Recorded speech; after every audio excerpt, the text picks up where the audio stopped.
Do not spend the 1926 coins that you see in this video because they're selling online for a lot of money. In this video, we're going to break it all down for you guys so you have no questions whatsoever when it comes to your 1926 coins. There's a lot of people spending these coins when in reality, they should be selling them to collectors and coin dealers around the world because they are selling for lots and lots of money. Let's hop into it with this first 1926 1 cent wheat coin graded by PCGS at a mint state 67 red. Now really quick, this coin sold for $1,440 and this is why. So one thing you need to know is that PCGS and NGC are the two top-notch grading companies in the world. There's no one better than these two companies and they give you the most bang for your buck depending on what kind of coin you have. For example, if you have a high valued coin, you're going to want to get it graded by PCGS or NGC because they're going to maximize that value for you, especially if the grade is very, very nice. Now, don't get it wrong. 70 is the highest grade and it is not easy to get. For a coin to get into the mint state 67 grade like this is very, very challenging. You may be thinking to yourself, wow, the coin that I have in front of me is very nice. I think it might grade 70. I don't want to be the bearer of bad news, but the reality is you're probably wrong simply because it is so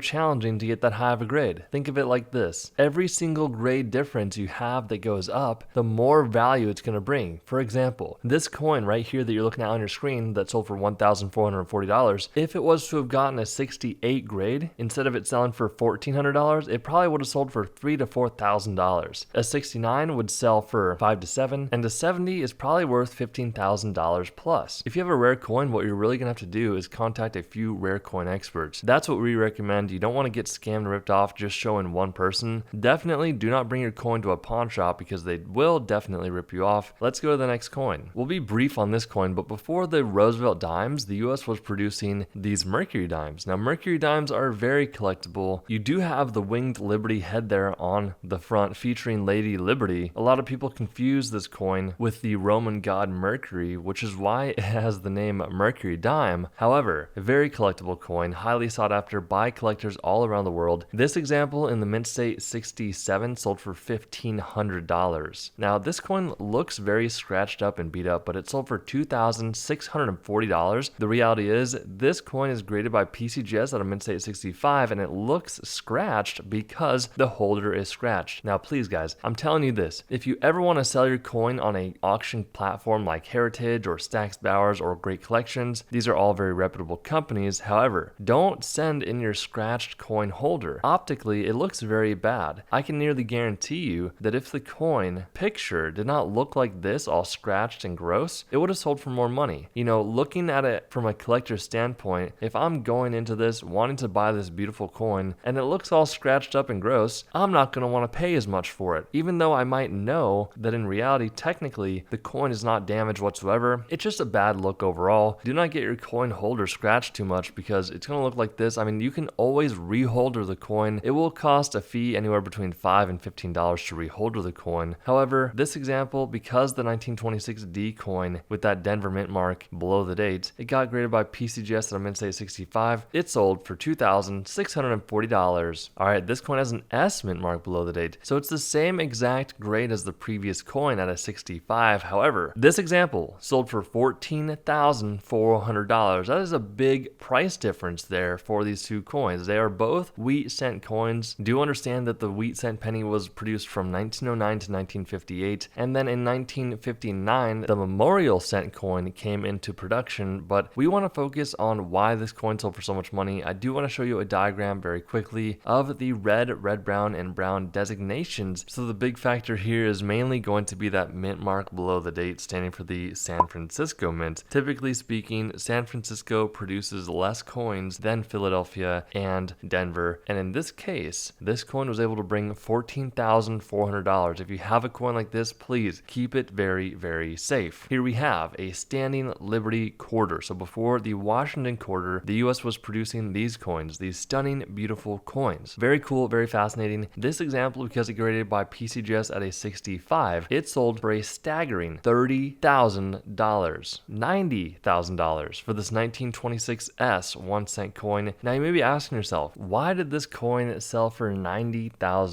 $10 when the other coin is graded the same exact grade, but it's sold for significantly less money? Here's the answer. It all has to do with the population of these coins. So when you submit a coin to a company like NGC or PCGS, they have a population report. Let's say that nobody has submitted this coin before and I get it graded and it gets a 65 grade. That means I have the only coin that has a 65 grade, which makes it pretty rare and valuable, especially if there's a lot more people that submit coins and don't get that high of a grade. So when this coin was sold in auction in 2019 for $90,000, the population of a coin of a 1926S 1 cent wheat coin in a 65 grade, there was a population of 2, okay? This coin and another coin, which makes it very, very scarce. 3 years later, there was a population of 19. So in a course of 3 years, the population grew a staggering amount. Unfortunately, the more coins there are in the population at a specific grade will dramatically decrease the value of the coin. So here's the thing. Whoever bought this coin at $90,000, if they were to sell it today, would only bring a fraction of that price. That's why buying and selling these coins can be very, very risky. You could sell a coin for, let's say, $10,000, and then a few years later, it could be worth $30,000 or $40,000. Or it could do the exact opposite, where it could sell for $10,000 today, but then it could sell later down the line for $2,500 or $5,000. It's nearly impossible to predict this market, let alone any market, when it comes to buying and selling things. So please do your homework and research. Make sure you know what you're getting into before you buy or sell coins. It can be very risky. Last but not least, we have this coin that sold for $149,500. Here's the thing, guys. Very similar to the previous coins. Typically, over time, coins will go up in value along with inflation, right? This coin was sold in 2006 for $149,500. So as time has gone on, the value of this coin has gone down. But here's the thing. In 2006, when this coin was sold for nearly $150,000, this was the highest graded coin in the population, period. Over time, there have been more and more examples that have shown their faces in public, and that is why the price has gone down over time.